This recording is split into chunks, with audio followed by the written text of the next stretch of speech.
Tell me a little bit about Fairview Housing. I see that you're a nonprofit and you're partnering with Lincoln Avenue Capital, which is a mission-driven company. So tell me, what's the mission? Well, our mission is really providing affordable, safe, quality housing in the communities where it's really needed the most.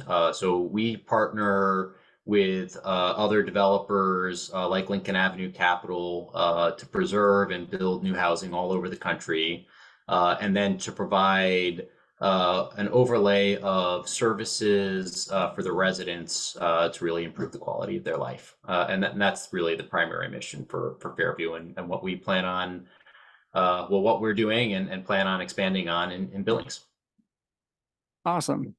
So I noticed the news release that I read about this says that 101 of the units will be reserved for residents at or below 60% of the area median income.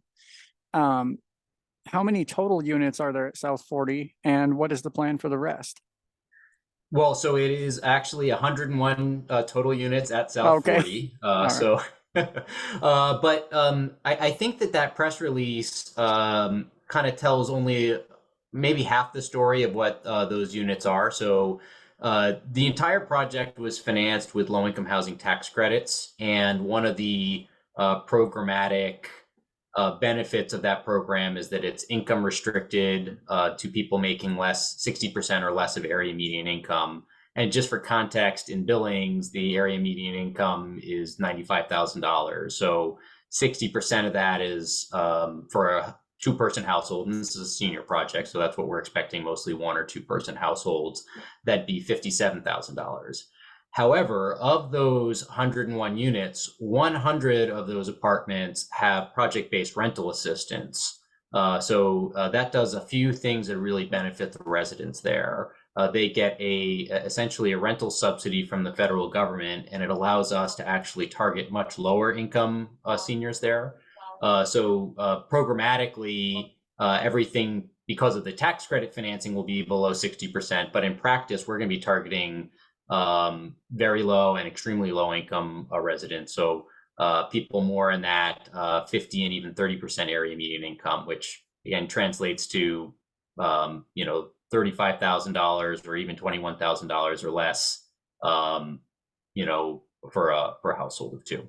So we're really serving seniors that have worked in the community on a fixed income. The vast majority of them will be in their 70s and 80s on Social Security, but obviously having worked their lives, but really the kind of bread and butter of the community that's worked there kind of all their lives. And this project allows us to invest in their ability to age in place with dignity as the community. And I assume you live in Billings or certainly know the market. Sure. The economic engine of Billings, between tourism and gas and all the folks coming in from out of state over the last couple of years, rents have obviously gone up quite a bit, incomes have raised, and we want to provide opportunities for the people that have lived their whole life, in Billings, to be able to stay there as they retire and age in place. Right on. So what kind of renovations are planned for the property? It's pretty extensive. We're in the middle of construction right now. We're doing a lot of different things. It's really a resident-centric approach. So a lot of ADA and accessibility improvements. The actual apartments that the residents will be living in are getting major overhauls. So they're getting upgraded kitchens, counters, cabinetry, appliances, bathroom upgrades, energy efficient lighting, new flooring, new windows, new doors, upgraded AC and heating. We're doing all sorts of things to get it up and beyond code in the property. So I mentioned ADA, so accessibility. And then, when we surveyed the residents and we asked them what was really important to them, they said, there are certain features and amenities of the property that are really valuable to us as well. So they flagged improvements that we're doing for the common areas, so an upgraded game room, fitness facility, things that they can, really benefit and enjoy, throughout their days. doing a lot of exterior work as well. And something I'm really excited about, I know it's a priority in the city. We're also, we just, I believe we're at this point finished replacing the roof, and now we're doing a major upgrade of the solar system on top of the property as well. So they'll benefit from reduced utility costs with a major upgrade on their renewable energy production on site. Oh yeah. Yeah, solar is becoming pretty big around here. We just had I think it was like 400-acre solar plant open up out on the rims. So we're moving forward with the reliable, or not the reliable energy, the renewable energy.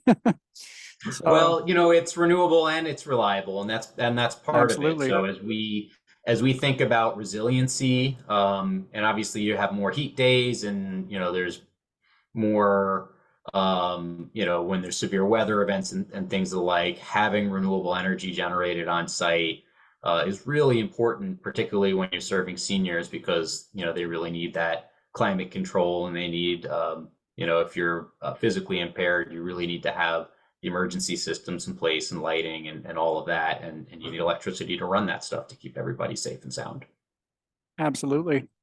How long do you estimate the renovations will take? I know you said it's pretty extensive, so We are well underway, and we're targeting to complete the renovations by November. So, oh really? assuming we don't have any significant, construction delays, but as far as my latest update from our construction team, we're on track and should be complete sometime in November. Very cool. And so oh, we already answered that. How much do you project? I don't know if you can provide this type of number, but are rental amounts going to generally increase for the residents because of the renovations, or are they going to stay the So that's the beauty of the rental subsidy. The way the HUD Section 8 program works, the residents, and this is the subsidy was on the program before we acquired it, and we're renewing and extending it.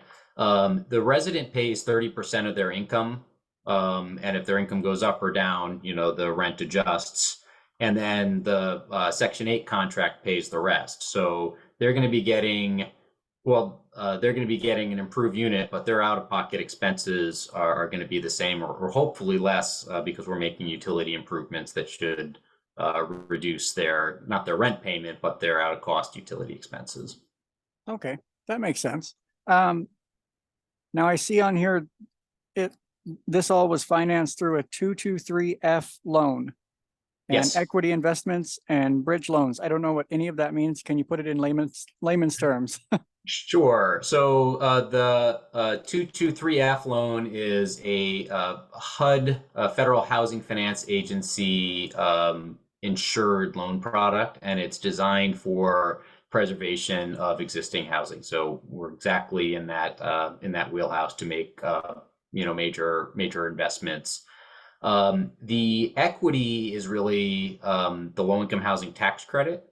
So when I mentioned the 60% AMI rents and the low-income housing tax credit, so we applied to the state, to the Montana Board of Housing, I believe, is the agency in Montana that administers the low-income housing tax credit, to get an allocation of these federal low-income housing tax credits. We then raised equity from a third-party investor, who are our limited partners in the transaction, to generate the additional equity we needed to finance the acquisition and renovations.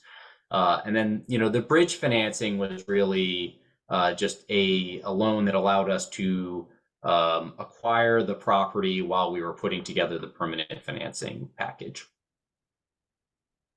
Makes sense. Well, it sounds like everything's going really well. Have you any plans to further acquire properties in the area? It is absolutely a priority for us. We love Montana. We love Billings in particular as a market where there's a lot of potential and also a lot of need. So we are actively exploring other opportunities in the state, and we hope that this will be the first of many investments ideally partnering with our partner Lincoln Avenue Capital and others in the state.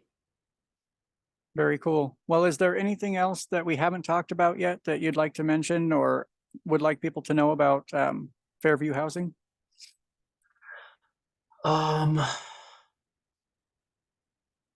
think I mentioned that one of the things that we do as part of our mission, besides acquiring and preserving and developing affordable housing, we're really focused on resident outcomes as well. So one of the things that we'll be doing once the construction is complete and that we're facilitating in other communities around the country is bringing in local area agencies, nonprofits, and other partners that can support our residents. So we'll be hosting a resident resource day, as soon as the site is ready to host it, to bring in local area organizations that our residents may benefit from, and then coordinating services, hopefully expanding partnerships with those nonprofits and agencies in the city, county, and state on an ongoing basis.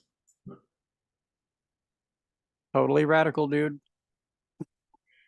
Well, thank you very much for your time. It's exciting stuff. This, there's such a great need for affordable housing around the country, and to be able to, work in such a welcoming community that really values this and really needs it is a real pleasure. Absolutely. Well, thank you so much for your time. I do appreciate it. Well, thank you, Michael. We really appreciate the opportunity. All right. Have a good rest of your day. Thank you. You too. Bye.